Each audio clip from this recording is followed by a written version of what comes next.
2.5 minutes through the 6 added. It's 4-0 to Manchester United against Tottenham. Down the right is Ian for Spurs. The ball has been whipped off her toes. It's been game over for a long period now, and this is just playing out added time effectively as Jason spins away from Kit Graham, tries to race infield, blocked off by Neville.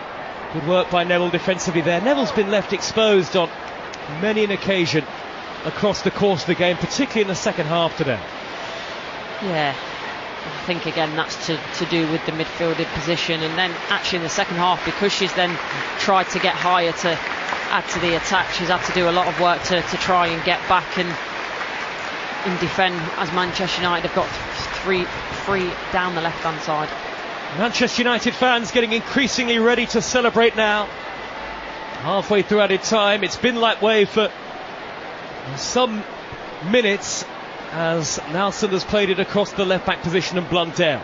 Quick ball forward to Paris on the halfway line, fouled by Amy James-Turner, and a free kick to Manchester United.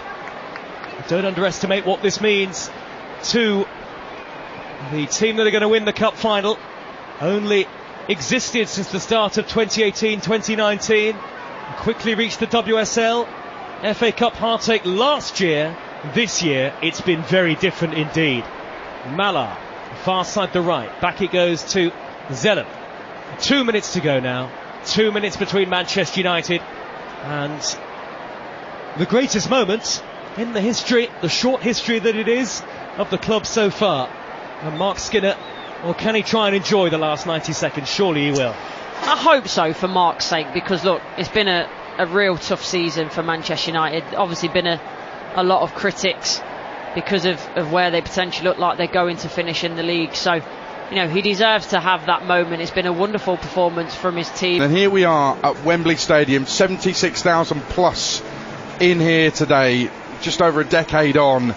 It seems remarkable where the women's game was to where it is now.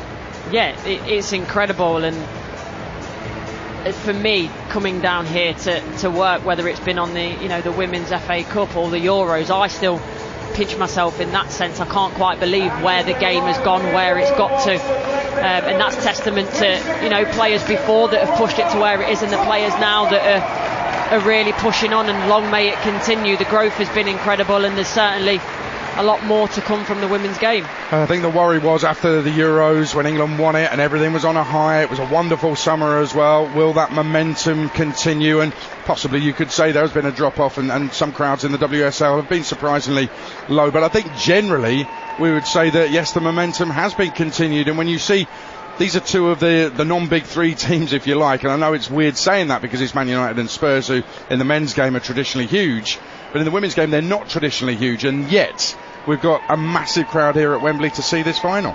Yeah, look, and it's really important that I think, especially for these showpiece events, that they are at Wembley, because now we're proving on a consistent basis that it sells tickets, that we can sell a big number. I think Arsenal, on the pitch haven't been great, but they've been fantastic this year, the way that they've really pushed on, and the attendances they've got at the Emirates. So there's still a lot to do, and the clubs obviously have to be at the forefront of that as well, the way that they market things. But what it shows is the willingness is there, and people that sort of say no one cares about women's football, well, there was 77,000 odd people in here that would tell you very different today. Yeah, the Spurs players have collected their losers' medals. They're making their way down right past our position here at Wembley. Villaman, the coach, has just passed us. Bethany England as well. Ashley Neville, the long serving fullback, makes her way down the steps towards the pitch.